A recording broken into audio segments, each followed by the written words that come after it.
Terima kasih Tuhan, di dalam setiap musim kehidupan kami tetap bersyukur. Kami tahu mau berserah kepadamu Tuhan dalam kondisi apapun.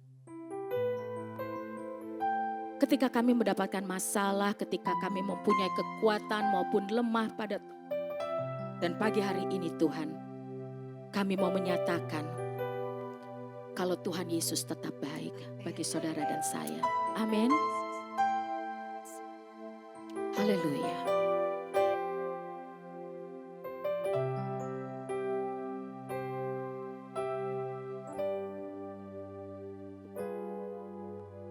Dalam segala keadaan, waktu berlimpah maupun kurang, tetap Yesus yang mempesona hatiku. Dia beri damai dan kesempatan baru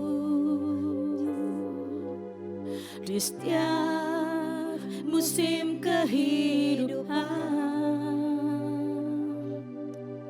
Waktu ku kuat maupun lemah, tetap Yesus yang mempesona hatiku. Dia beri hidup dan kesempatan baru.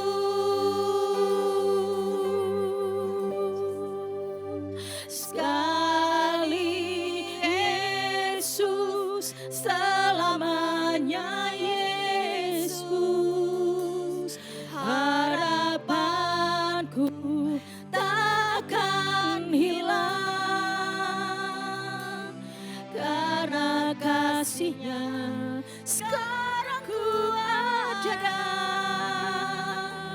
Oh Yesusku, ku cinta Kau selamanya.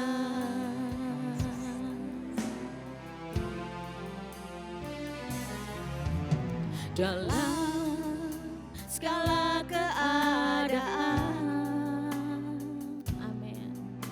Waktu berlimpah maupun kurang, tetap Yesus yang mempesona hatiku.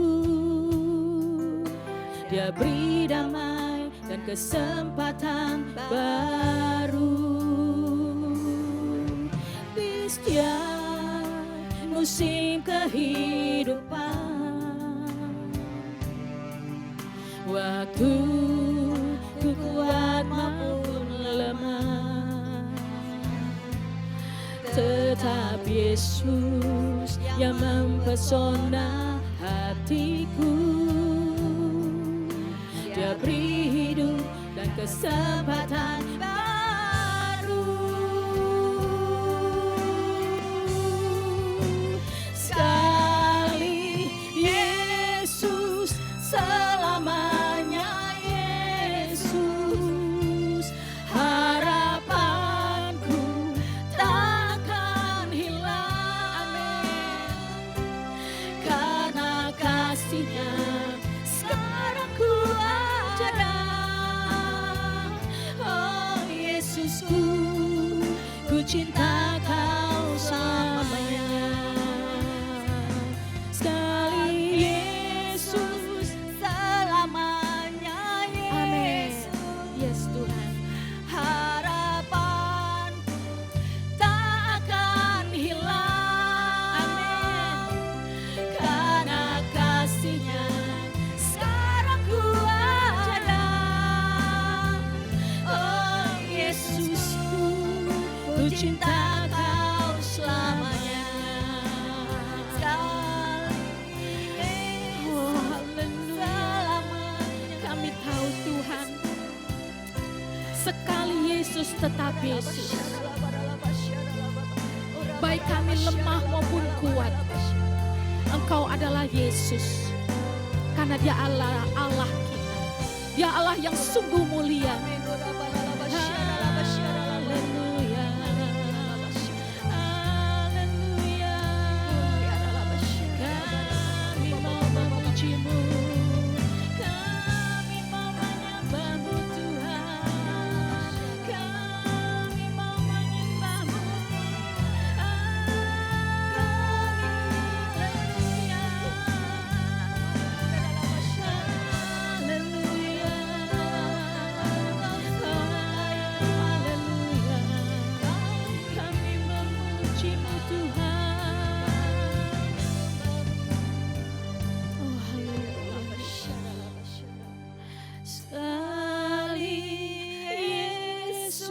Yesus, selamanya Yesus. Harapanku takkan hilang. Karena kasih-Nya sekarang ku ada. Oh Yesusku, ku cinta Kau selamanya. Sekali Yesus, selamanya Yesus. Harapanku tak akan hilang. Karena kasih-Nya sekarang ku ada. Oh Yesusku, ku cinta Kau selamanya. Sekali Yesus, selamanya Yesus. Saya undang semua untuk bangkit berdiri. Harapanku tak akan hilang. Karena kasih-Nya sekarang ku ada. Oh Yesusku, ku cinta Kau selamanya. Sekali Yesus, selamanya Yesus. Harapanku takkan hilang. Karena kasih-Nya sekarang ku ada. Oh Yesusku, ku cinta Kau selamanya. Karena kasih-Nya sekarang ku ada. Oh Yesusku, ku cinta Kau selamanya. Sekali lagi, oh Yesusku, karena kasih-Nya sekarang ku ada. Oh Yesusku, ku cinta Kau selamanya. Berikan suara-suara buat Tuhan Yesus. Haleluya. Haleluya. Terima kasih Tuhan. Haleluya. Haleluya. Terima kasih Tuhan. Terima kasih Tuhan Yesus. Memang benar, harapan kami hanya kepadamu Tuhan. Bukan kepada apapun, bukan kepada siapapun Tuhan. Hanya kepadamu lah harapan kami Tuhan. Tuhan, kami juga berharap Tuhan, Engkau memulihkan bangsa kami Tuhan. Amin. Kami memohon Tuhan, bangsa kami yang tercinta, bangsa Indonesia. Yes. Engkau nyatakan kuasa-Mu atas bangsa kami Tuhan. Kami minta Tuhan Engkau menjamah setiap hati Tuhan. Jamah Tuhan, redakan segala kerusuhan di dalam nama Tuhan Yesus Kristus. Engkau ikut campur tangan. Terima kasih Tuhan. Kami rindu Tuhan bangsa kami Tuhan. Bangsa kami memuji Engkau, memuliakan Engkau Tuhan. Dan mengakui bahwa Engkau Tuhan segala Tuhan. Dan Raja segala Raja. Pada saat itu kami tahu kedamaian akan terjadi. Jika mereka mengakui Engkau Tuhan. Haleluya. Terima kasih Tuhan. Amin. Terima kasih Bapa. Sekarang kami mau mendengarkan suara hati-Mu Tuhan. Persiapkanlah hati kami Tuhan. Persiapkanlah telinga kami Tuhan. Agar kami dapat duduk diam dan mendengarkan Tuhan. Sehingga Tuhan firman yang ditaburkan akan menjadi benih Tuhan. Pada tanah hati kami yang baik. Dan akan berbuah-buah pada waktunya Tuhan. Berguna bagi kami semua Tuhan ketika kami menghadapi permasalahan. Terima kasih Tuhan, terima kasih. Kami haturkan semuanya hanya di dalam nama Tuhan Yesus Kristus. Yang siap mendengarkan firman Tuhan katakan amin. Terima kasih. Sebelum duduk berikan salam kanan kiri dong, katakan ayo siap dengerin firman Tuhan. Amin. Haleluya. Ya, Sekarang boleh duduk. Thank you everybody. Shalom Bethany Hope. Aduh lemes. Sekali lagi Shalom Bethany Hope. Jangan kalah sama saya ya, saya perempuan tapi suara saya kencang. Oke, apa kabar semuanya? Puji Tuhan. Oke, sekarang ini yang sering-sering suami saya ngomong, God is good and all the time. Puji Tuhan, amin. Bersyukur bisa berada di sini. Pertama-tama saya mau mengucapkan terima kasih kepada Pendeta Peter dan Ibu Lingling, gembala di tempat ini yang saat ini sedang berada di kota Melbourne. Di sini ada anaknya Pastor Peter ya. Ini yang di depan ini adalah Adrian, ini anaknya Pastor Peter ya sebagai wakil dari Bapak ya. Oke, terima kasih atas kesempatan yang diberikan kepada saya untuk membagikan firman di tempat ini. Oke, bagi yang belum mengenal saya tahu banyak ada yang baru hari ini, yang bukan maksudnya baru tapi baru datang gitu ya, saya tahu. Nama saya Eli ya, saya istri satu-satunya ya, istri satu-satunya Pendeta Han, gembala Bethany Sydney. Siapa yang pernah mendengar suami saya khotbah? Saya yakin banyak di semua yang pernah ya di sini ya. Oke. Oh, saya juga menyapa mami mertua tercinta saya, Ibu Mariana Saputra. Oke, saya juga menyapa Om Agyap, Bapak Agyap yang kami udah kenal udah lama, dan istri dan yang komunitas Indonesia yang lain saya tahu ya. Terima kasih atas kedatangannya. Haleluya. Oke, langsung aja saya akan mulai. Haleluya. Oke, waktu saya tanya sama Pastor Peter, Pastor, tema khotbahnya apa untuk bulan Agustus? Dia bilang khotbahnya temanya dari hakim-hakim ya. Ngerti ya? Semua sudah tahu ya. Nah, saya doa sama Tuhan, Tuhan saya mau doa ke hakim yang mana ya Tuhan ya. Saya tolong dong taruh satu nama hakim di hati saya. Nah, sekarang sebelum saya mulai, saya mau bertanya nih sama jemaat. Saudara tahu ya, saya ini guru loh ya. Jadi saya ini suka kalau murid saya itu aktif jawab gitu ya. Saya seneng banget. Kalau diem aja gitu ya, saya sedih banget gitu ya. Oke, saya mau nanya sama, siapa ya? Son ini aja deh. Son, sebutkan salah satu hakim Israel yang kamu pernah dengar. Lupa.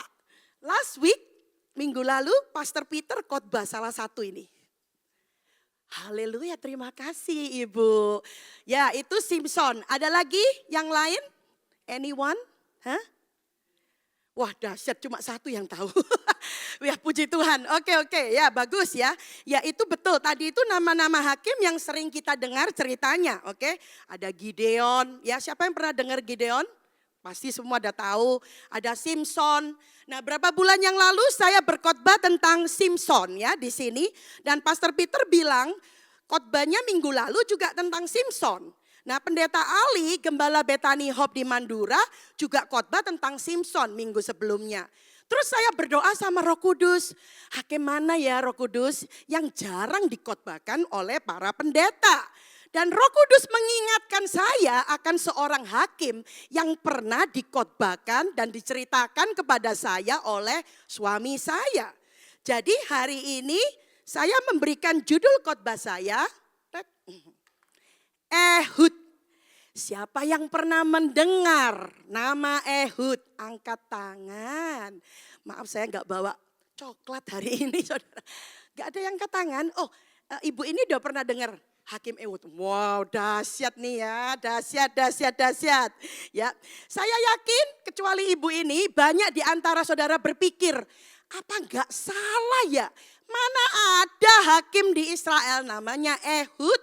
Saudara, saya akan memperlihatkan daftar nama-nama hakim di Israel dari kitab Hakim-Hakim. Nah, itulah kalau saudara pikir cuma Samson, Gideon salah ya. Yang benar ini. Otniel, Ehud dan sebagainya. Nah, yang sering dikhotbahkan pendeta itu mungkin nih ya, mungkin Otniel ya. Saya tahu pendeta Yani Luntungan anaknya namanya Oniel. Kan dulu sekolahnya di Rehoboth jadi saya tahu. Deborah dan Barak, panglima perangnya itu Barak itu panglima perangnya Deborah, ingat ya. Terus Yefta, ayo siapa yang kenal Yefta? 3 minggu yang lalu, your senior pastor gembala saudara khotbah tentang Yefta. Ada yang masih ingat? Loh, kok gak ada yang ingat? Nanti dilaporin ke papa ya Adrian. Oke, terus yang paling terkenal itu Simpson. Karena dia dianggap Superman yang pernah hidup di dunia ini. Nah, saudara kalau Superman di film itu bohongan, ya toh fiksi. Tapi ternyata pernah hidup Superman beneran yaitu Simpson. Dan juga kisah cintanya kepada perempuan Filistin, Delilah. Yang akhirnya menghancurkan dia sendiri. Jadi Simpson itu juga satu dari hakim-hakim di Israel. Nah sekarang kalau saudara lihat di sini ada hakim yang tidak resmi. Yang dibawa itu 1 sampai 4. Ya, kenapa disebut tidak resmi? Gampang aja. Karena 1, dia dicatat di kitab Samuel, bukan di hakim-hakim. Dan waktu itu Israel belum memiliki pemerintahan pusat yang resmi. Makanya disebut enggak resmi. Mereka itu adalah hakim yang tidak dipilih atau ditunjuk oleh lembaga negara. Mereka adalah tokoh pembebas yang diutus Tuhan untuk memimpin dan menyelamatkan Israel dari penindasan bangsa lain di masa ketika Israel tidak memiliki raja atau pemerintahan resmi. Mereka bukan bagian dari sistem peradilan yang resmi, melainkan pemimpin karismatik yang bertindak atas ilham ilahi. Oke, mari kita lanjutkan kembali kepada Ehud. Oke, mari kita baca ayatnya supaya percaya kalau ini salah satu hakim. Oke, kita lihat ayatnya Hakim-Hakim 3 pasal 12 sampai 30. Teneng. Suami saya kalau baca gini telaten banget. Tapi saya saudara ngelihat begini tuh pusing. Ya apa ya? Siapa yang pusing? Angkat tangan. Ya, minta tolong saudara aktif ya. Angkat tangan yang pusing. Gak ada yang pusing. Dahsyat rohani semua ini ya di sini ya. Nah saudara karena saya pusing ngelihatnya minggu lalu saudara. Seharian itu saya bikin ilustrasi gambar supaya gampang dimengerti. Jadi saudara tinggal lihat proyektor aja. Jadi hari ini tuh pembacaan ayatnya agak beda. Ini yang bahasa Inggris ya. Jadi sedikit kayak Sunday school ya. Gak apa-apa ya. Asik kan kalau ada pembacaan ayat dan ada gambarnya. Supaya gampang dimengerti. Ayo kita baca pelan-pelan. Dah ada gambarnya jadi gampang dimengerti. Oke. Pasal 3 ayat 12. Tetapi orang Israel melakukan pula apa yang jahat di mata Tuhan. Jadi itu orang Israel udah gak nyembah Tuhan. Itu gak tahu nyembah dewa apa itu ya. Terus. Nah lalu Eglon Raja Moab diberi Tuhan kuasa atas Israel. Oleh sebab mereka telah melakukan apa yang jahat di mata Tuhan. Terus. Saudara raja ini mengajak Bani Amon, temannya si Amon dan si Amalek menjadi sekutunya. Lalu majulah ia memukul orang Israel sampai kalah. Nah kota pohon korma diduduki mereka. Itu ya ada ayatnya di situ. Terus berapa tahun? 18 tahun lamanya orang Israel menjadi takluk kepada Eglon Raja Moab. 15. Lalu orang Israel berseru kepada Tuhan. Maka Tuhan membangkitkan bagi mereka seorang penyelamat yaitu Ehud. Anak Gera, orang Benyamin, seorang yang kidal. Saya kelewatan ya? Ya kelewatan ini ya. Ini Ehud ceritanya. Jadi khotbah saya hari ini judulnya sudah tahu. Kidal. Hakim yang kidal ya. Terus mari kita lanjutkan. Dengan perantaraan orang Israel biasanya mengirimkan upeti kepada Eglon Raja Moab karena dia seorang hakim. Dia tugasnya yang menyampaikan upeti. Bayangin saudara kerja susah-susah, semua penghasilan harus serahkan kepada negara yang menjajah ya. Itulah yang dialami oleh Israel. Dan Ehud membuat pedang yang bermata dua, ya bermata dua, itu ceritanya mata dua lah gitulah. Yang panjangnya hampir sehasta. Disandangnya lah itu di bawah pakaiannya pada pangkal paha kanan. Kemudian ia menyampaikan upeti kepada Raja Eglon. Adapun Eglon itu seorang yang sangat gendut. Ya, setelah Ehud selesai menyampaikan upeti itu, disuruhnya pembawa upeti itu pulang. Tetapi ia sendiri berhenti pada batu-batu berpahat yang di dekat Gilgal. Dan dia kembali menghadap raja. Berkatalah ia, ada pesan rahasia yang kubawa untuk tuanku ya raja, kata Eglon. Eglon bilang, diamlah dulu. Maksudnya dalam bahasa Inggris semua suruh keluar. Maka semua orang itu berdiri di depannya pergi keluar. Ayat 20. Lalu Ehud masuk mendapatkan dia sedang ia duduk sendirian di kamar atas di rumah peranginannya. Berkatalah Ehud, ada firman Allah yang kubawa untuk tuanku. Lalu bangunlah ia berdiri dari tempat duduknya. Saudara, yang ini agak disclaimer ya. Tahu maksudnya disclaimer. Kemudian Ehud mengulurkan tangan kirinya, tangan kiri karena dia kidal, dihunusnya pedang itu dari pangkal paha kanannya dan siap-siap ini disclaimer, ditikamkannya ke perut raja. Sehingga hulunya beserta mata pedang itu masuk. Lemak menutupi mata pedang itu sebab pedang itu tidak dicabutnya dari perut raja. Ya, maaf ya gambarnya. Lalu keluarlah ia melalui pintu belakang. Demikianlah Ehud sampai di serambi, pintu kamar atas itu ditutup dan dikunci dari dalam setelah ia keluar. Baru saja ia keluar, datanglah hamba-hamba raja melihat, tetapi pintu kamar itu terkunci. Dan lalu berkata mereka, tentulah raja sedang membuang air di kamar rumah peranginan itu. Lalu mereka menunggu-nunggu sampai menjadi bingung. Tapi raja tidak membuka pintu kamar atas itu. Kemudian mereka mengambil kunci, membuka pintu, maka tampaklah tuan mereka mati tergeletak di lantai. Sedang mereka berlambat-lambat, Ehud meloloskan diri. Ia lewat dari batu-batu berpahat dan meloloskan diri ke arah Seira. Setelah ia sampai ke sana, ditiupnya lah sangkakala di pegunungan Efraim. Lalu turunlah orang Israel bersama-sama dengan dia dari pegunungan itu. Dan ia sendiri di depan. Berkatalah ia kepada mereka, ikutlah aku. Sebab Tuhan telah menyerahkan musuhmu, orang-orang Moab itu ke dalam tanganmu. Maka turunlah mereka mengikuti dia. Lalu mereka merebut tempat penyeberangan sungai Yordan ke Moab dan tidak seorang pun dibiarkan mereka menyeberang. Pada waktu itu mereka menewaskan kira-kira 10.000 orang dari Moab. Semuanya orang yang tegap dan tangkas. Seorang pun tidak ada yang lolos. Demikianlah pada hari itu Moab ditundukkan oleh Israel. Maka amanlah tanah itu selama 80 tahun lamanya. Amin.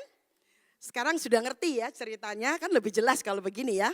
Oke, sebelum saya lanjutkan kisah Ehud, saya akan memberikan background atau cerita dan introduction dari Ehud ya. Dan bukan hanya random background saudara-saudari, tetapi ini cerita ini akan menjadi poin pertama dari khotbah saya ya. Poin pertama dari cerita Ehud. Oke, dengar baik-baik. Poin pertama ini adalah suatu teguran dan warning, peringatan kepada kita semua. Karena saya ingin saudara harus berhati-hati. Apakah poin pertama? Bahwa dosa dan kedagingan bisa membuat kemenangan di masa lalu atau past victory menjadi kekalahan, present defeat. Ya, saya ulangi. Dosa dan kedagingan duniawi dapat membuat kemenangan kita di masa lalu menjadi kekalahan. Dalam bahasa Inggris, past victory can be the present defeat. Anda setuju dengan saya? Ya.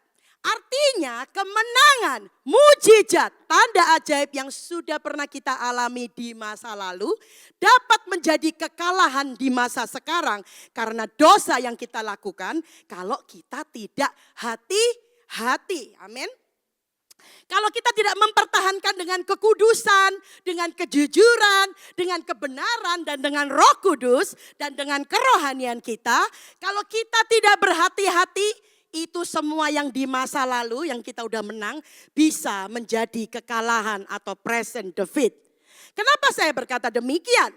Karena ayat tadi itu yang kita baca dimulai dengan konteks, latar belakang. Kita lihat Hakim-Hakim 3 pasal 12. Orang Israel berbuat jahat di matanya siapa? Mata Tuhan. Dan karena melakukan yang jahat di mata Tuhan, maka bangkitlah raja bernama Eglon, Raja Moab, yang kata Alkitab raja ini gemuk, ya. Raja Eglon tidak hanya sendirian, dia bawa temannya si Amon dan si Amalek jadi sekutunya, kemudian mengalahkan Israel. Saudara, ada sesuatu yang tragis di sini. Apa yang tragis? Kalau saudara baca konteks teks yang tadi, baca di ayat 13, aduh minta maaf tolong benerin. Ayat 13 dikatakan, itu ayatnya di situ. Enggak usah, masih yang sebelumnya. Saudara lihat di situ, kota pohon korma diduduki mereka, saudara.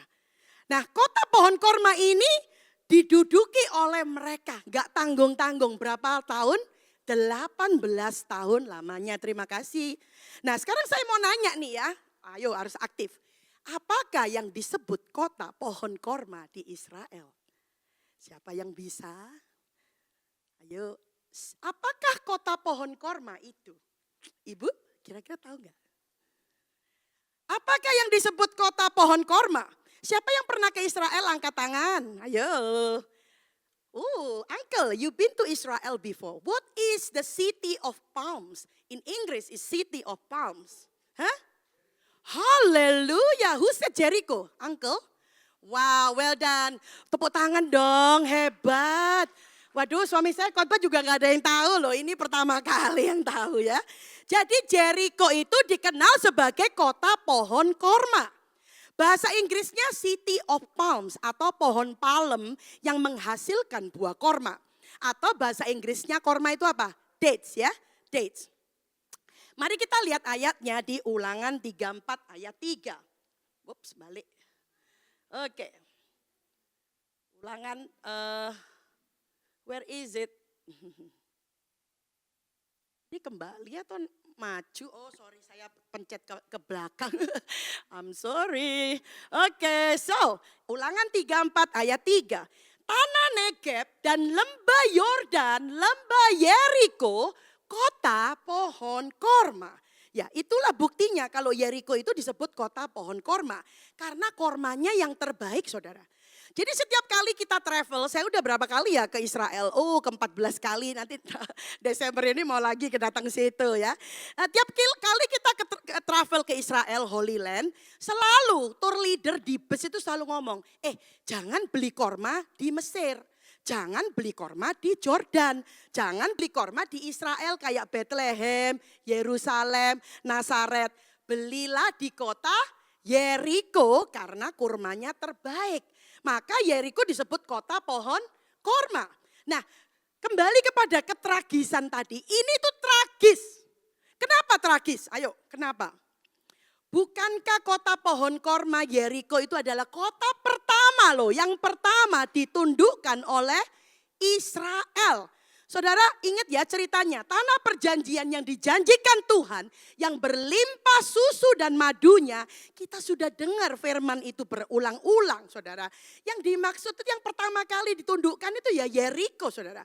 Bagaimana kota Yeriko ini ditundukkan, kita udah tahu ceritanya.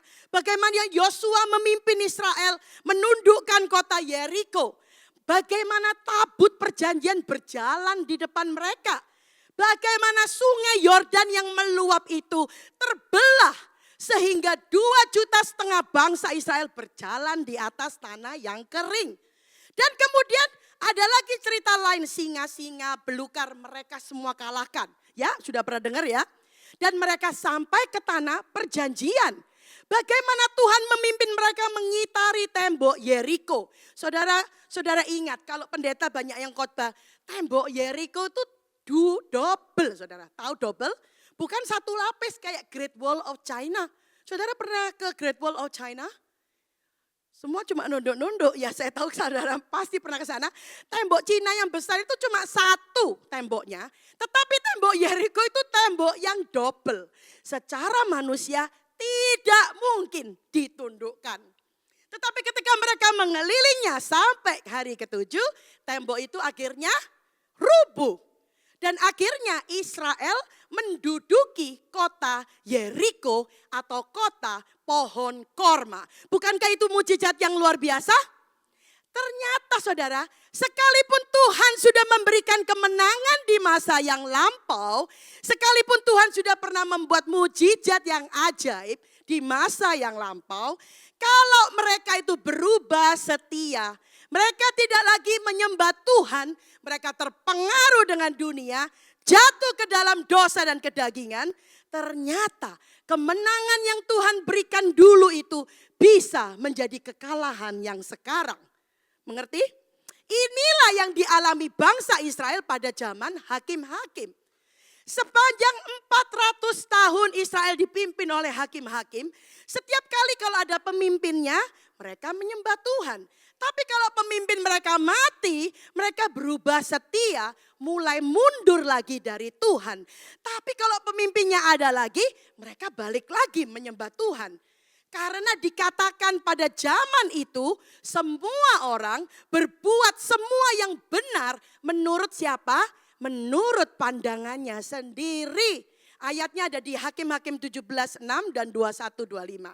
Jadi setiap pemimpinnya tidak ada, mereka memberontak dan mulai menyembah dewa Moab yang bernama Chemos. Bukan Semok ya saudara ya, Chemos ya. Mereka menyembah dewa Filistin yang bernama Dagon. Bukan dragon, Dagon.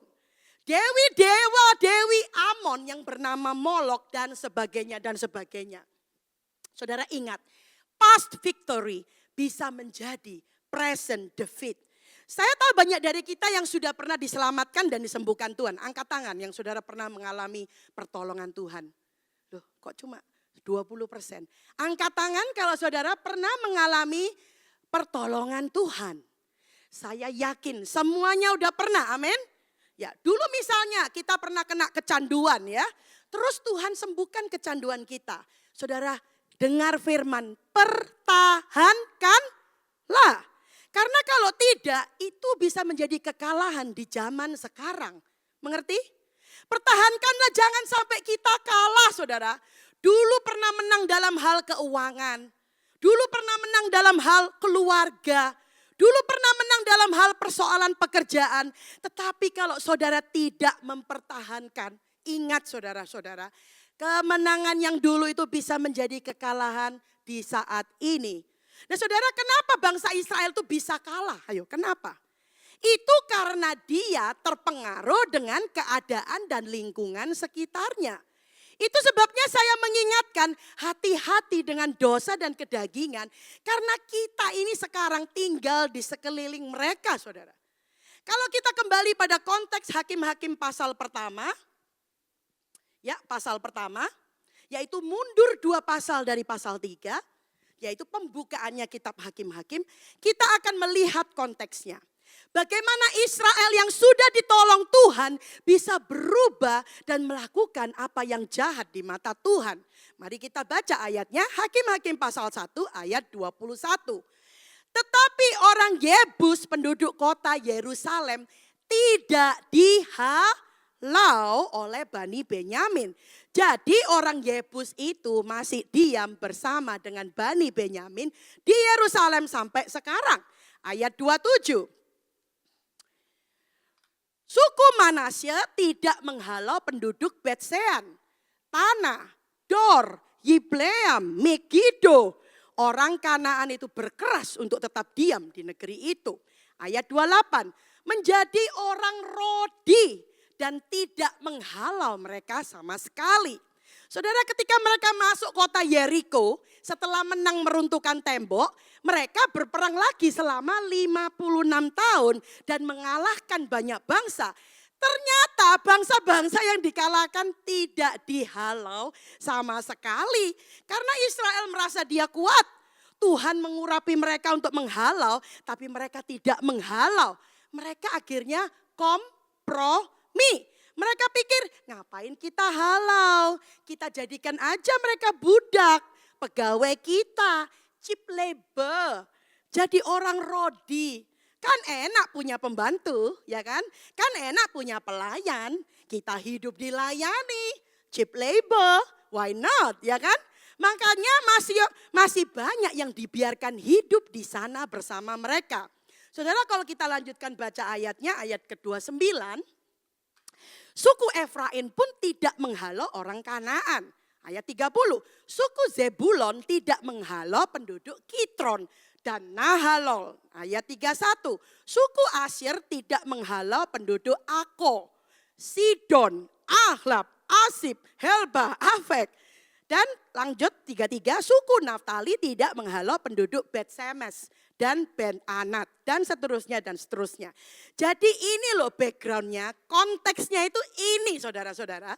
Tuhan memberikan kemenangan yang besar, mujizat yang besar, kota pohon korma mereka tundukkan, berperang mengalahkan semua bangsa di seluruh bangsa Israel, di seluruh tanah yang Tuhan janjikan kepada Abraham, Ishak dan Yakub. Tapi mereka pikir ngapain dihalau. Suku-suku itu banyak yang tadi saya baca. Ada Yebu, Megiddo, Gibleam, Ako dan macam-macam. Mereka pikir ngapain kita bunuh, ngapain kita halau, ngapain kita usir. Bahkan mereka tinggal bersama kita, mereka dengan kita. Toh mereka bisa jadi orang rodi, orang budak atau pembantu, ya kan? Saudara bayangin nih, saudara pekerja pulang rumah capek, kayak saya ini guru ya, pulang aduh capek banget. Ada yang ngelayanin ya toh, ada pembantu, kan enak, betul gak? Jadi mereka tinggal bersama penduduk itu semua. Bukankah ini gambaran yang sama bahwa kita ini hidup mendekati akhir zaman saudara. Kita tinggal di tengah-tengah kekejian. Kita melihat ada keangkuhan hidup di sebelah sana. Di sekeliling kita ada dosa, ada kedagingan, ada keinginan mata, ada LGBTQ bla bla bla community. Ada orang yang tidak percaya Tuhan, ada yang menyembah berhala, hidup di sekeliling kita. Itu sebabnya kita diingatkan pada hari ini saudara, hati-hati ada suatu peringatan, 1 Yohanes 2:16, janganlah, kamu mengasihi dunia dan apa yang ada di dalamnya. Jikalau orang mengasihi dunia, maka kasih akan Bapa tidak ada dalam mereka. Amin. 1 Yohanes 5 ayat 2:15 ini mengatakan, janganlah itu suatu perintah. Dan Yakobus saudara, Yakobus juga ikut-ikutan ngomong. Yakobus, hai kamu orang-orang yang tidak setia, tidak tahukah kamu persahabatan dengan dunia adalah permusuhan dengan Allah. Bukan hanya Yohanes, Yakobus, Paulus juga ngomong saudara. Janganlah kamu menjadi serupa dengan dunia ini. Tetapi berubahlah menurut pembaharuan budimu. Kenapa? Karena dunia inilah yang akan mempengaruhi kita untuk kita tidak lagi dekat dengan Tuhan. Ada amin? Tanpa kita sadari ya, tanpa kita ketahui, dunia ini akan menarik kita pelan-pelan, menarik kita semakin jauh dari Tuhan. Semakin jauh dari Tuhan tanpa kita sadari. Dan akhirnya kota pohon korma yang sudah menjadi milik kita, sudah menjadi warisan kita bisa direbut kembali. Saudara ingat, jangan kompromi. Kalau saya pinjam istilahnya Paulus di 1 Korintus, ayat 5, ayat 6. Tidak tahukah kamu bahwa sedikit ragi mengkamirkan seluruh adonan. Galatia 5:9. Sedikit ragi sudah mengkamirkan seluruh adonan. Ayatnya cuma ngomong sedikit, bukan banyak.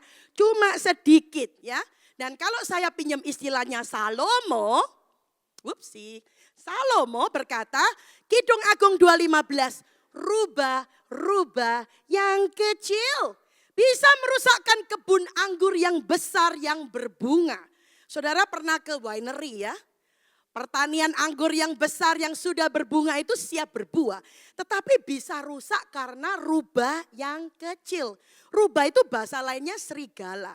Dan serigala yang dibilang ini bukan serigala emaknya serigala atau bapaknya serigala. Serigala baby yang kecil itu bisa merusakkan satu kebun anggur, saudara. Nah, saudara, sedikit kesaksian, puji Tuhan tidak terasa suami saya udah menjadi gembala sejak 2002 awal. Ya, tanpa terasa udah 23 tahun, lebih dari 20 tahun dia melayani full time. Dan sebagai gembala dia banyak melihat mujizat, jemaat-jemaat mengalami mujizat. Dan saya mau sampaikan bahwa kita menyembah Tuhan yang hebat, amin. Tuhan yang dahsyat, amin. Tuhan yang menjawab doa, amin. Tuhan yang sampai hari ini bisa melakukan tanda ajaib buat hidup saudara dan saya, amin. Berikan tepuk tangan dong buat Tuhan. Biar gak ngantuk. Nah, saya bisa bicara banyak mujizat, saudara. Sudah banyak terjadi. Selama suami saya jadi gembala, jemaat konseling itu banyak ya. Punya persoalan, banyak yang mengalami pertolongan Tuhan. Tetapi ternyata mengalami seperti yang dialami oleh bangsa Israel. Mereka sudah melihat tembok-tembok yang tebal itu dan double itu roboh. Mereka melihat sungai Jordan yang banjir meluap terbuka dan kering. Melihat singa-singa mundur dan menduduki tanah yang berlimpah susu dan madunya, yaitu Australia ini. Tapi ya karena itu setelah mereka diberkati, mereka mulai merasa nyaman, saudara, nyaman. Mulai tidak lagi ke gereja, mulai jauh dari Tuhan, mulai tidak lagi sembahyang, mulai tidak lagi mencari Tuhan, mulai gak kelihatan. Lama gak muncul di gereja, saudara, lama banget sampai gak kelihatan. Tiba-tiba muncul di gereja bilang sama kita, pastor, tolong saya dong. Pastor, keluarga saya sekarang berantakan. Anak saya, pastor, istri saya lari sama orang. Suami saya digondol wewe gombel, saudara. Jadi saya sama suami bingung. Lah kamu sudah masuk tanah perjanjian, masih ada masalah. Dulu waktu pertama kenal, sama-sama melayani, visa nggak punya, uang nggak punya, kami gereja membantu, akhirnya bertobat, terima Tuhan, kami baptis, melayani, dan kemudian saudara setelah diberkati terpengaruh dengan lingkungan, terpengaruh dengan dunia, keinginan mata, mulai meninggalkan Tuhan. Bertahun-tahun kemudian kota pohon korma yang sudah menjadi milik mereka jatuh kembali. Diduduki, mengalami kekalahan. Jadi past victory menjadi present defeat. Saudara, berapa banyak yang kita temui, dulu gak punya uang, melayani Tuhan sungguh-sungguh, memberi, menabur, diberkati. Tapi setelah diberkati, lupa. Terpengaruh dengan dunia, terpengaruh dengan yang namanya kasino atau kasino. Kasino, kalau orang Jawa bilang kasino, kasino. Terpengaruh dengan yang namanya judi karena dekat dan hidup di tengah-tengah mereka. Dan dia tidak menghalau itu semua pergi, saudara, dibiarkan tinggal bareng. Oh gak apa-apa toh, mereka jadi orang rodi, jadi pegawainya kita tanpa terasa.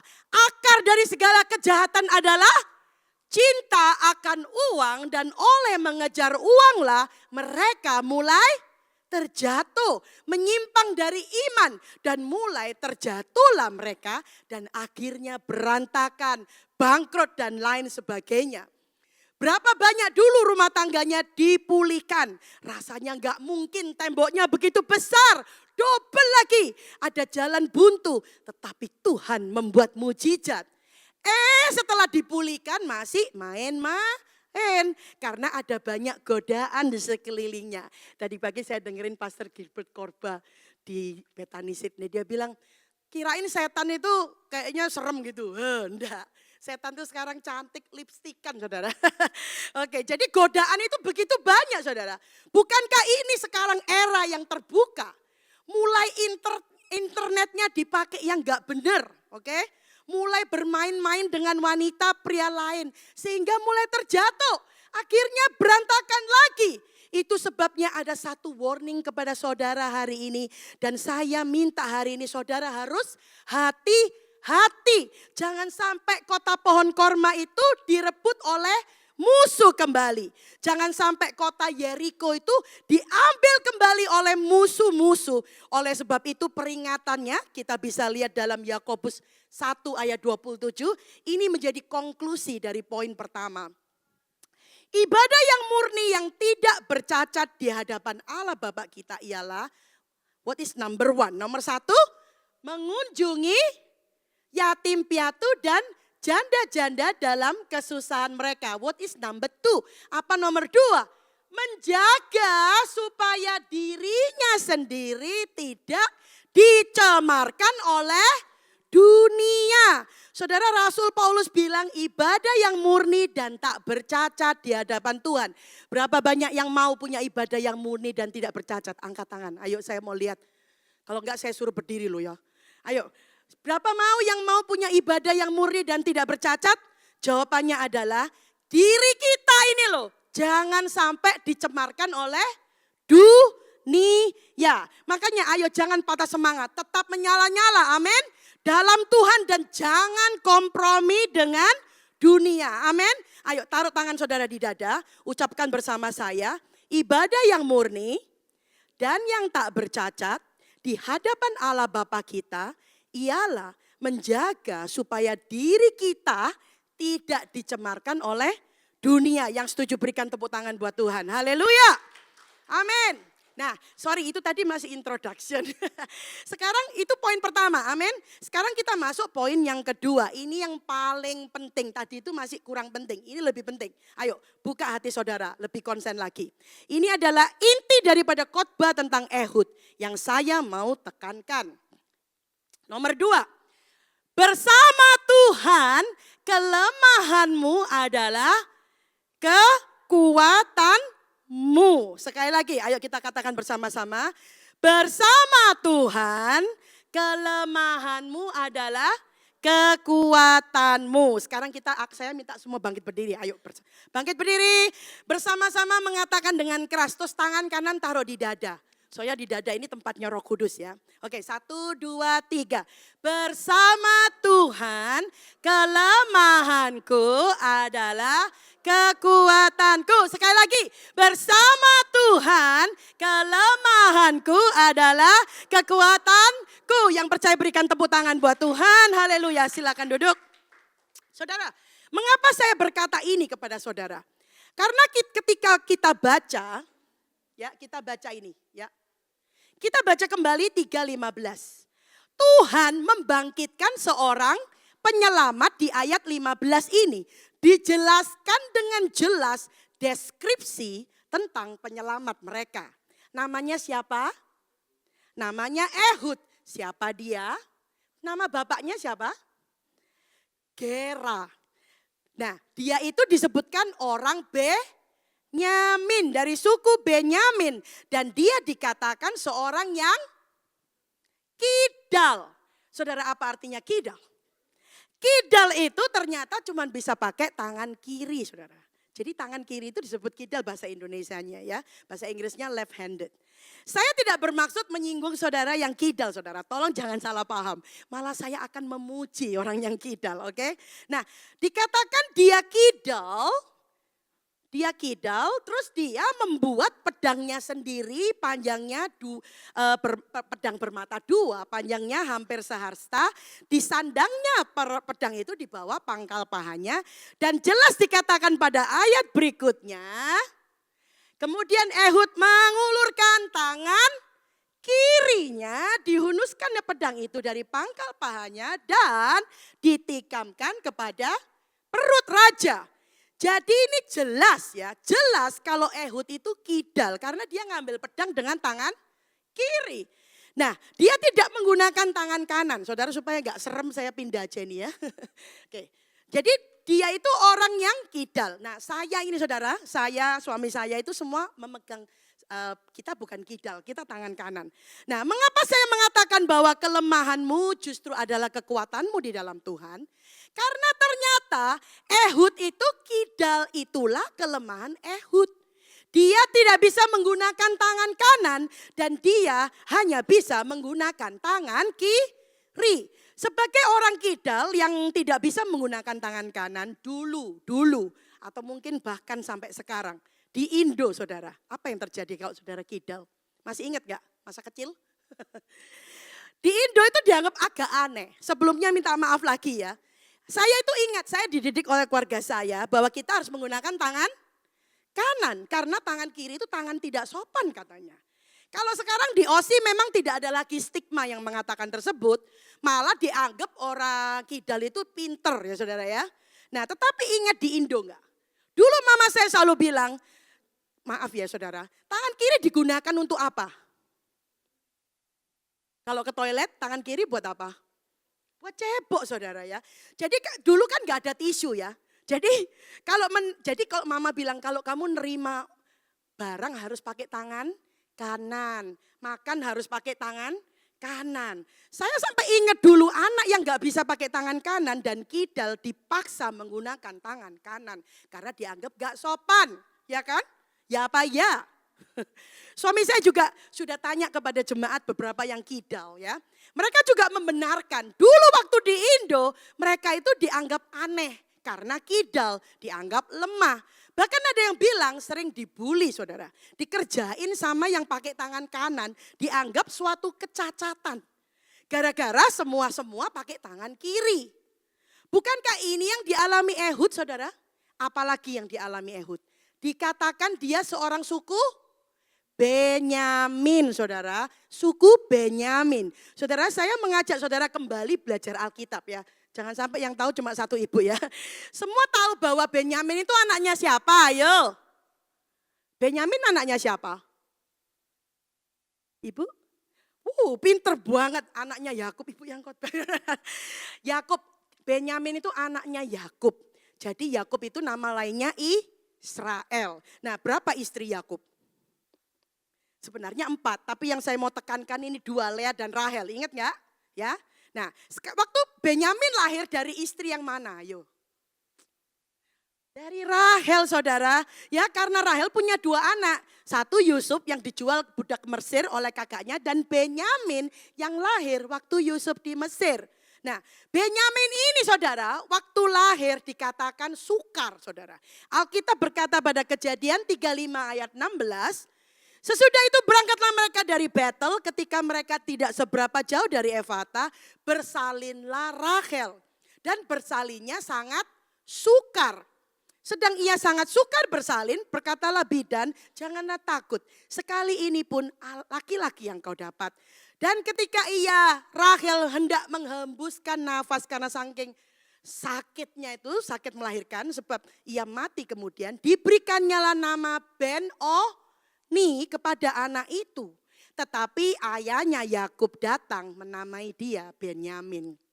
Saudari, jika karena begitu sakitnya dan lamanya dan sukarnya sampai kehilangan banyak darah, Rahel sampai mau mati.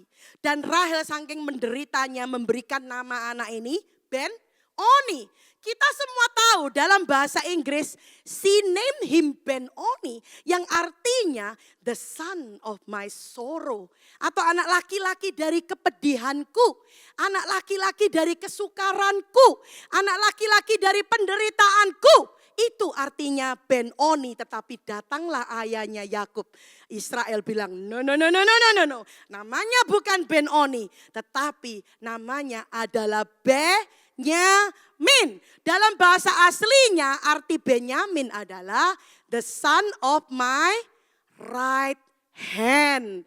Anak daripada tangan kananku. Tangan kanan itu kiasan, artinya kepercayaan. Jadi Benyamin itu adalah anak dari tangan kananku. Ya, saudara kita itu memang dikasih nama oleh orang tua ya. Tahu ya, contoh suami saya, mumpung dia nggak ada saya sebutkan dia terus. Namanya Agus saudara, karena lahir di bulan Agustus. Nah, kalau ini yang bercanda dia bilang Gunawan, ada yang ngomong gundul-gundul tapi menawan ya. Bukan ya, maksudnya itu dia supaya menjadi orang yang berguna. Nah, nama saya Eli Herawati, bapak saya mikir dulu supaya dia bisa jadi hero, hero, pahlawan perempuan. Jadi itu maksud orang tua memberi nama. Tapi seringkali dalam kehidupan kita itu diberi julukan sama manusia, betul enggak? Diberi nama oleh lingkungan kita, diberi nama yang jelek saudara. Nah tapi saya mau menguatkan saudara semua, amin. Bahwa otoritas yang memberi nama itu datangnya dari Bapa di surga. Sama ceritanya Benyamin tadi, dia dikasih nama yang jelek sama mamanya, tapi bapaknya bilang, engkau bukan anak kesukaran dan anak penderitaan. Dan ayahnya memberikan dia nama yang powerful. Amin. Nah sekarang beda saudara. Sekarang memang dulu kalau di Israel yang ngasih nama bapak. Nah kalau sekarang beda. Saudara ini saya perkenalkan anak saya. Anak saya saudara ya. Nomor 1 Gwenet saudara. Dia sudah jadi lawyer saudara ya. Kira-kira bulan yang lalu dia udah di admitted to the court of the New South Wales. Ya itu yang tengah itu ya. Terus nomor 2 Jason. Ada di sini Jason. Mana Jason? Oh di belakang menerjemahkan. Terus yang tadi Lovenia yang nyanyi itu saudara. Ini temennya Medi ya. Ini ada orang tuanya, kakek neneknya Medi itu Lovenia saudara ya. Waktu saya berdoa khusus cari nama Tuhan bilang Gwenet. Artinya God with you in every time and hour. Dan Jason artinya Jesus son, Jesua. Ada yang ngomong, kasih nama anak laki-lakimu Hanson aja. Hanson kan anaknya Han gitu ya. Dia bilang, nah, dia anaknya Tuhan, amin. And then yang ketiga namanya Lovenia, artinya love is the answer or love is near. Love-nya pakai unconditional love or God's love. Nah waktu itu saya bilang sama suami, nah surname-nya, family name-nya udah pasti ikut kamu kan, Angga Jaya. Jadi kamu yang sudah memberikan nama keluarga, jadi saya yang berdoa untuk nama panggilannya. Mungkin saudara ya, di antara saudara yang berkata, saya enggak punya orang tua rohani. Saya enggak punya hamba Tuhan. Saya tidak punya teman dekat yang memberi nama saya rohani. Saudara tidak kebetulan hari ini saya khotbah ini. Izinkanlah saya sebagai hamba Tuhan berkata. Saudara saya minta Anda mengaminkan pernyataan ini. Oke, amin. Namamu bukan Ben Oni, amin. Namamu bukan anak penderitaan, amin. Namamu bukan kekalahan. Kok gak ada yang amin? Ayo berdiri. Berdiri semua. Kok rasanya ngantuk? Ayo berdiri. Kalau saya memberi pernyataan, saudara bilang amin. Amin. Namamu bukan kesakitan. Namamu bukan kesialan. Namamu bukan sakit penyakit. Namamu bukan bangkrut. Namamu bukan kegagalan. Namamu bukan jelek. Tetapi namamu adalah berbahagia. Namamu adalah diberkati. Namamu adalah sukses. Namamu adalah anak Allah. Namamu adalah biji mata Tuhan sendiri. Orang yang memang lebih dari pemenang. Engkau di atas bukan di bawah. Itulah namamu. Namamu adalah bangsa yang kudus. Namamu adalah dicintai Tuhan. Namamu adalah umat yang menang. Namamu adalah imamat rajani. Bangsa kepunyaan Allah sendiri. Namamu dipanggil keluar dari kegelapan kepada terangnya yang ajaib. Namamu adalah ambasador the kingdom of God. Engkau adalah anak tangan kanan. Biarlah engkau percaya bahwa nama rohani itu buat saudara. Yang setuju katakan amin, berikan tepuk tangan buat Tuhan. Haleluya. Duduk. Saudara kembali ke Ehud. Bayangkan Ehud ini orang Benyamin artinya anak tangan kanan. Tetapi dia gak bisa pakai tangan kanan. Dia cuma bisa pakai tangan kiri atau kidal. Dia dianggap orang yang lemah apalagi di dalam sukunya, suku Benyamin. Saudara kalau saudara selidiki Alkitab, suku Benyamin terkenal suka memanah. Suka melempar batu, jadi pandai perang saudara. Tapi saudara perlu tahu bahwa Alkitab kalau berkata dia kidal, bukan berarti tangan kirinya lebih kuat dari tangan kanannya. Sehingga dia sering pakai tangan kiri, bukan saudara. Ada beberapa komentar yang bilang ketika Alkitab berkata dia kidal, maksudnya dia cacat di tangan kanannya. Jadi dia kemungkinan pernah lumpuh sebelah kanan. Dia kemungkinan pernah stroke, saudara. Dia lumpuh separuh. Tangan kanannya nggak bisa digunakan. Atau mungkin tangan kanannya udah kecil gitu saudara ya. Itu adalah Ehud. Kenapa saya berkata demikian? Justru itu saudara-saudariku, karena Ehud itu cacat, lemah. Makanya ketika dia buat pedang mata dua itu cuma sehasta. Sehasta itu artinya 35 cm. Coba lihat saudara, inilah.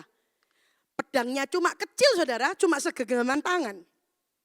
Dan jelas dikatakan dia menaruhnya di bawah pangkal paha sebelah kanan.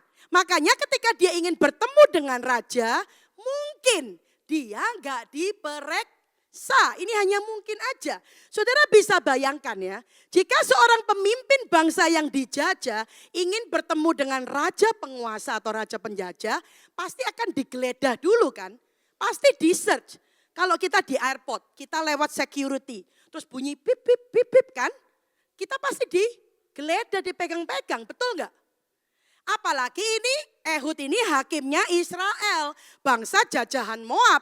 Saya yakin pasti dia kena geledah dulu, benar nggak? Dan nggak mungkin dia bisa ditinggal sendirian dengan raja. Kalau dia normal, dia pasti digeledah habis-habisan. Make sure nggak ada senjata tajam yang membahayakan, betul atau enggak? Jadi seluruh tentara itu sudah tahu dia ini anak cacat. Jadi dibiarkan sendirian dengan raja. Mereka pikir tangan kanannya cacat dan lumpuh, gak bisa digerakkan. Dan mungkin tangan kanannya jadi kecil. Sehingga yang kanan gak digeledah, hanya tangan kiri. Jadi bagian kanan tidak diperiksa. Nah saudara, kebiasaan zaman itu kalau Anda itu orang tangan kanan, ayo angkat tangan kanan saudara. Oke. Sebenarnya saya suruh saudara mau berdiri lagi tapi sungkan. Maka kalau saudara tangan kanan, pedang ditaruh di mana? Sini kan? Wuih, sing, gitu kan? Jadi sarung pedang akan ditaruh di sebelah kiri, betul enggak? Ya. Jadi biasanya yang diperiksa itu sebelah kiri, ya. Tapi karena kirinya itu cacat, maka enggak diperiksa.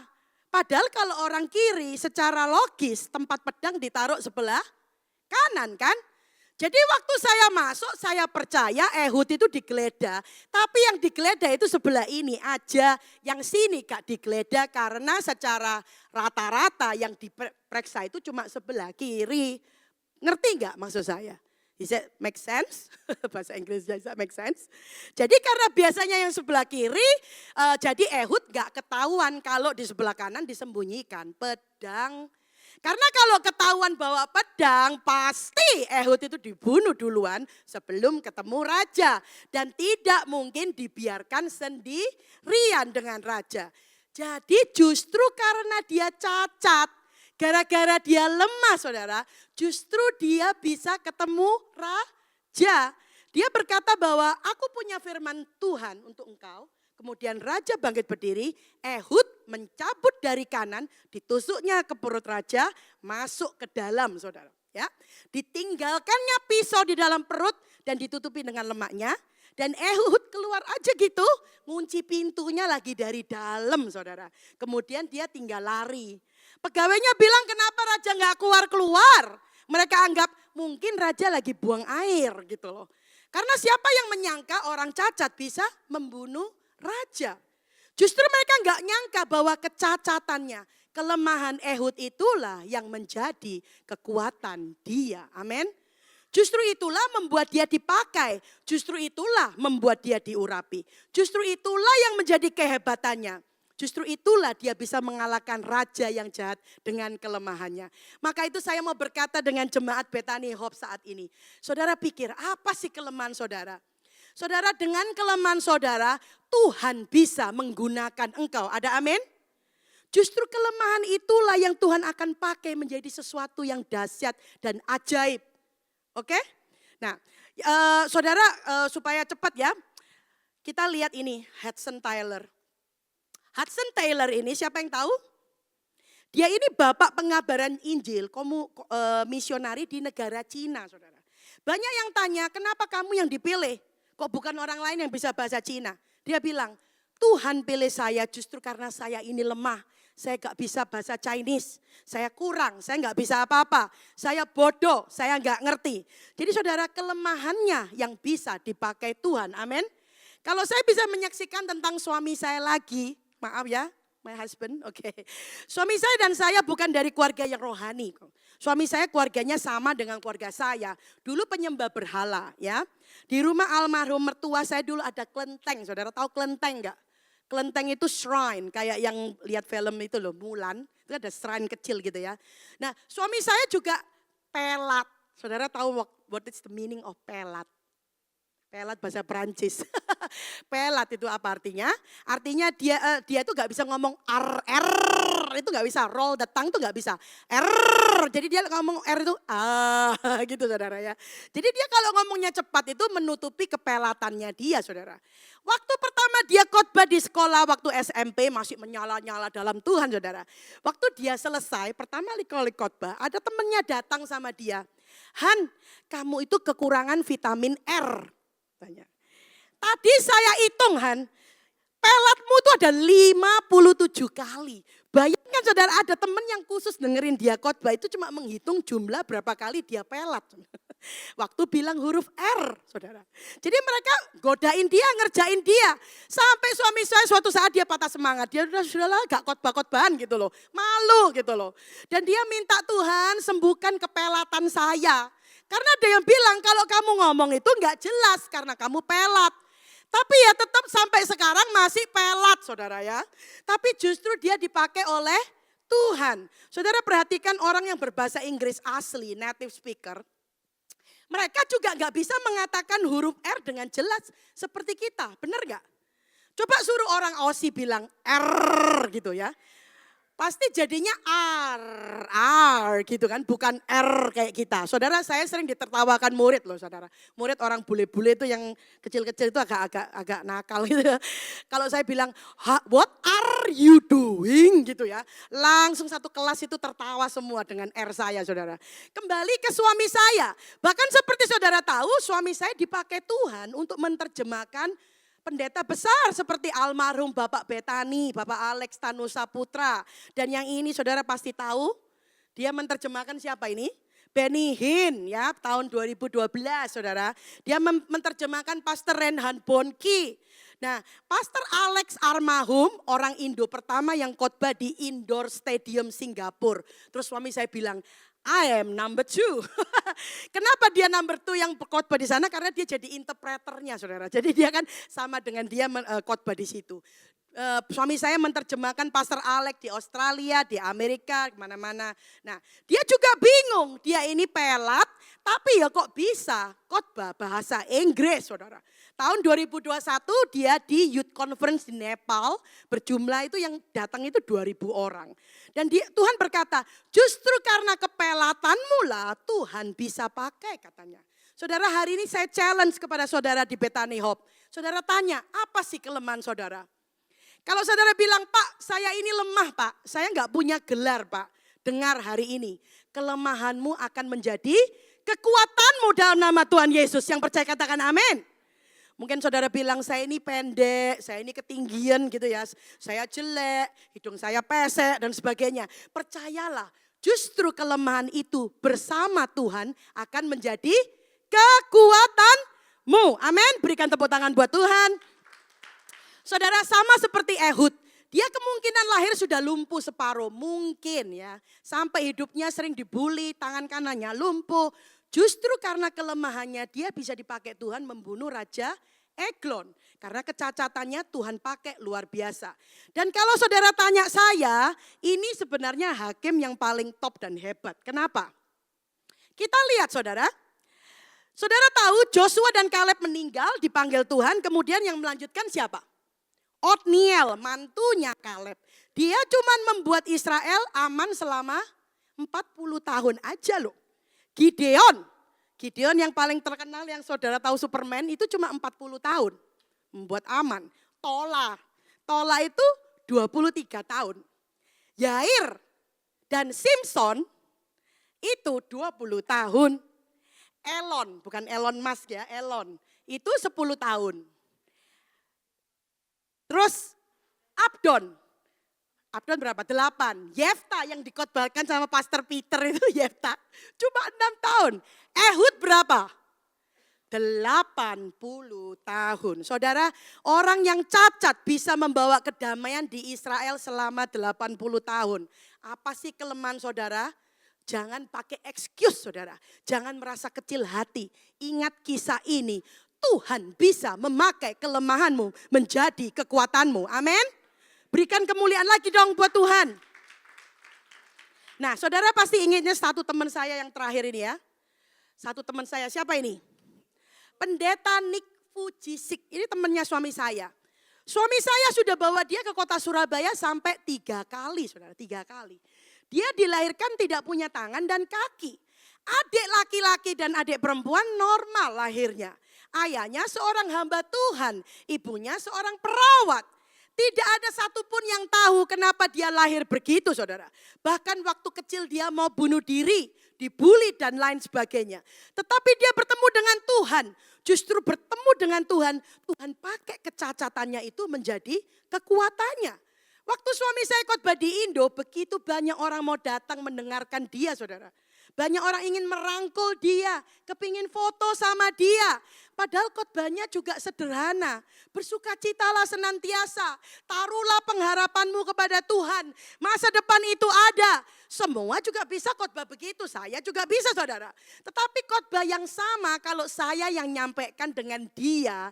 Itu tidak sepowerful kalau dia yang nyampaikan. Ya apa ya? Orang pasti ngomong, ya terang aja kamu bilang begitu, kamu sempurna, kamu punya tangan dan kaki, kamu tinggal di luar negeri, kamu berpendidikan. Jadi justru karena kelemahan dia itu Tuhan pakai dia luar biasa. Dia gak usah khotbah, langsung orang bertobat saudara. Percaya gak saudara? Nah saya tidak menyangka waktu itu Nick masih muda. Ya, suami saya ngantar dia keliling, antar dia khotbah di Kamboja, di Indonesia. Banyak yang rebutan minta dia ke televisi saudara. Suami saya membantu Nick migran ke USA 2007. Ada yang sampai nyumbang 400.000 US dollar saudara. Nah sekarang dia jadi terkenal. Top motivator. Rata-rata kalau perusahaan mau ngundang dia itu rata-rata sekitar 50.000 dolar untuk satu session. Tidak termasuk tiket, hotel. Dan kami sendiri yang gak nyangka dulu. Justru kecacatannya itu adalah kelebihan dia. Dia punya tenda kapasitas 10.000 orang, KKR di lapangan. Nah dia waktu datang dengan suami saya ke Indonesia, dia waktu itu masih bujangan. Sekarang dia sudah menikah saudara. Menikah saudara dengan Kanaye. Ini fotonya, anaknya semua sempurna, istrinya cantik, keturunan Jepang, Meksiko dan lain-lain saudara. Anak terakhir keluar kembar, luar biasa enggak saudara Tuhan. Nah mungkin saudara berkata, Bu, mana ada perempuan yang mau sama dia bu. Saudara selama pengetahuan suami saya melayani bersama Nick. Setidaknya ini yang suami saya tahu. 18 wanita cantik mendatangi Nick dan berkata. Nick Tuhan bicara aku ini istrimu. Wow saudara ya. Bisa Anda bayangkan antri rebutan yang mau jadi istrinya Nick. Saudara saya mau menguatkan saudara. Mungkin saudara berkata aku ini jelek. Gak ada yang mau sama saya. Umur saya udah tua. Saudara dengar cerita Ehud ini saudara ya. Justru karena kelemahannya lah Tuhan memberikan kekuatan. Dan semua yang lemah dalam hidupmu itu adalah kekuatanmu. Amin. Berikan kemuliaan buat Tuhan. Saudara Rasul Paulus berkata dalam ini, maaf panjang ya. Justru dalam kelemahan bukan kita merasa kuat dan hebat, tapi justru kita lemah dan tidak bisa apa-apa. Maka Tuhan akan menunjukkan kekuatannya. Siapa ingin Tuhan menunjukkan kuasanya kepada saudara? Angkat tangan. Nah ketika saudara lemah itulah Tuhan akan menunjukkan kuasanya. Amin. Amin. Oke sekarang saya tahu waktu saya udah habis saudara. Untuk poin yang ketiga ini cepat aja. Saya minta pemain musik boleh kembali. Ya. Poin ketiga. Cara membunuh kedagingan hanya bisa dibunuh dengan firman Tuhan. Saudara, bukan kebetulan Ehud itu membuat pedang bermata dua ya. Bukankah itu adalah seperti firman Tuhan? Firman Tuhan itu lebih tajam daripada pedang bermata dua. Ibrani 4 ayat 12. Sebab firman Allah itu hidup dan kuat, lebih tajam daripada pedang bermata dua manapun. Ia menusuk amat dalam sampai memisahkan jiwa dan roh. Saudara, pedang Ehud memang tidak besar saudara. Hanya sehasta. Tapi pedang itu sangat tajam dan menusuk sampai ke dalam dagingnya Raja Eglon. Sehingga mematikan kedagingan. Saudara, Ehud membuat pedangnya sendiri. Maka berarti saudara harus menggunakan pedang firman itu sendiri ya. Mengucapkan sendiri. Maka pedang firman itu akan berkuasa dan menusuk sampai ke dalam daging. Memberikan kita kebebasan dan kelepasan dari kedagingan. Amin. Mari kita bangkit berdiri dan kita nyanyikan lagu ini. Haleluya.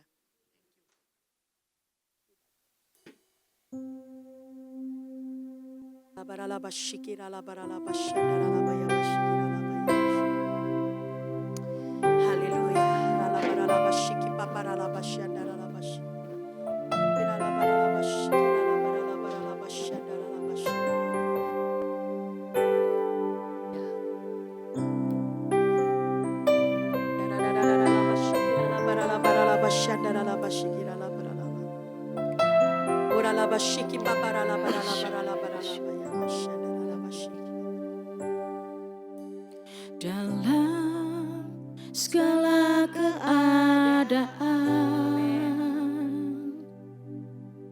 waktu berlimpah maupun kurang, tetap Yesus yang mempesona hatiku.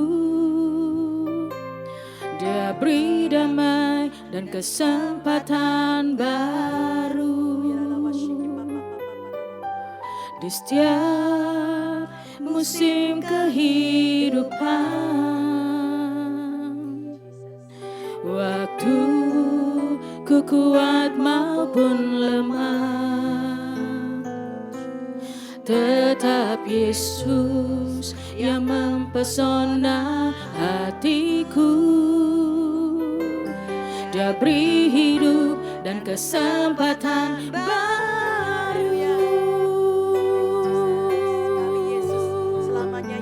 Sekali Yesus, selamanya Yesus.